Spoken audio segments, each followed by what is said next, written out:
Les Bordelais avaient mis de la vitesse autour de Mikou avec Jussier et Bellion pour apporter de la profondeur, mettre la pression notamment sur l'arrière défense de Malherbe qui avait souffert lors du dernier match face à Valenciennes. Les Girondins qui dominent 10 minutes plus tôt Bordelais jusqu'à ce ballon récupéré par Nicolas Seub qui choisit, et c'est un bon choix, à l'extérieur du pied pour Nicolas Florentin, titularisé ce soir par Dumas. Le centre de Florentin, Planus et Ramé qui se gênent.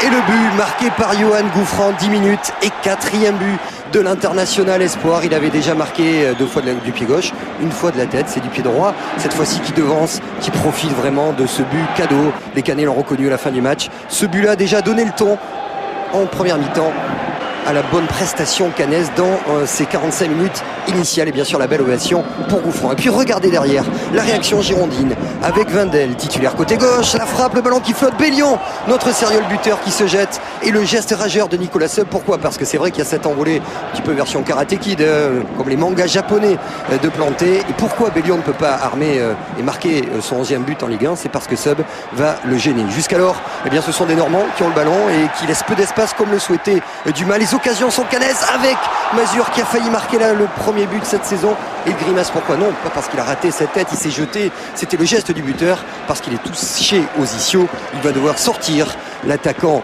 Sébastien Mazur, remplacé par Elliott Grandin. Premier coup dur pour Caen qui mène 1-0. Le ballon était bordelais pendant un quart d'heure. Mais on ne trouve pas la profondeur, on ne trouve pas David Bellion et donc la vitesse de Jussier ne sert pas grand chose pour ces Bordelais. La demi-heure de jeu, le coup franc, c'est l'action dont on vous parlait. Regardez la sortie de Ramé et Sorbon, il marque, faute ou pas?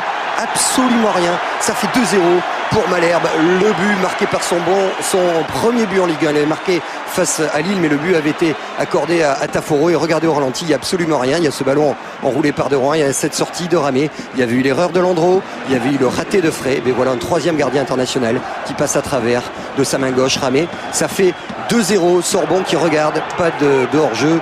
Et ça fait 2-0 pour les Canets. Et l'autre tournant, 38e, l'exclusion de Mathieu Chalmé par Philippe Malige. À l'arrivée, Joël Quignou, notre consultant sur le Zap Foot, a parlé d'un 2e carton logique parce qu'il ne retient pas son geste. Patrice Riot n'était pas de cet avis et les Bordelais ont même parlé d'une expulsion scandaleuse. Voilà Bordeaux en tout cas réduit à 10 et mené 2-0. Et pourtant les Girondins qui réagissent. Mikou, il a été titularisé pour trouver des passes avec Bellion, avec Alonso. Alonso qui va marquer, non? La sortie de notre karatéka du soir. Là il est impeccable sur ce coup-là planté pour s'opposer à Alonso à la mi-temps.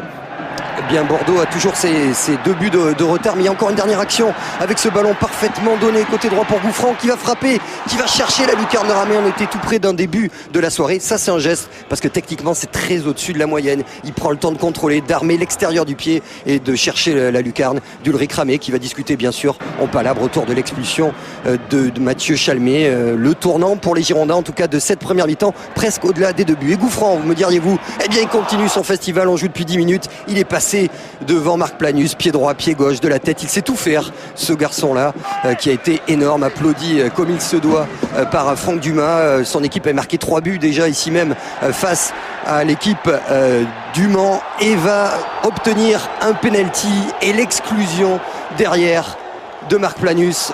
Le carton sorti par Monsieur Malige. Alors c'est vrai qu'il y a une faute, elle est incontestable, de Planus qui fait tomber très légèrement le meneur de jeu canet. C'était peut-être à l'extérieur, encore que en tout cas Bordeaux va finir à 9. Exclusion de Chalmé et de Planus et derrière penalty, l'occasion pour Elliott Grandin de marquer son premier but en Ligue 1. C'est fait, ça fait 3-0. Encore 3 buts à domicile pour cette équipe canaise. 3, c'est le nombre de buts qu'ils avaient encaissés face à Valenciennes. Dès lors, à une demi-heure de la fin, la gifle devait être effacée. Bordeaux, le solide, est en train de sombrer. Regardez, c'est la Holla dans le stade d'Ornano. Et une belle Ola pour qui? Pour Johan Gouffran. Une info qu'on vous donne, Jean-François Fortin nous a confirmé que le PSG était revenu à la charge pour essayer de s'attacher les services au mercato de Johan Gouffran. On est loin, très loin du dénouement de Johan Gouffran, le Parisien. Et les Canets, me diriez-vous, eh bien ils sont en balade. Malherbe est en folie et c'est l'entrant Gomis qui pose le ballon sur la tête de l'Argentin Juan Eduardo Luchant, droitier à gauche, gaucher à droite. On a tourné, on a essayé de mettre de la vitesse dans les couloirs, on a joué court, on a respecté l'adversaire dans le jeu, on s'est éclaté, surtout Canet. Ça fait 4-0 et Bordeaux et la touillette de Laurent Blanc qui explose, coupé en deux. Bordeaux coupé en deux comme son équipe. Bordeaux qui prend en une soirée plus de buts que lors des 7 premiers déplacements, parce qu'il y a aussi cet homme qui joue toujours juste, De Rouen, qui a retrouvé parfaitement Elliott Grandin, et Grandin qui sert Rémi Gomis passeur ô combien décisif tout à l'heure. Pour lui aussi, son premier but en Ligue 1, comptez bien, 1, 2, 3, 4, 5-0 pour Caen.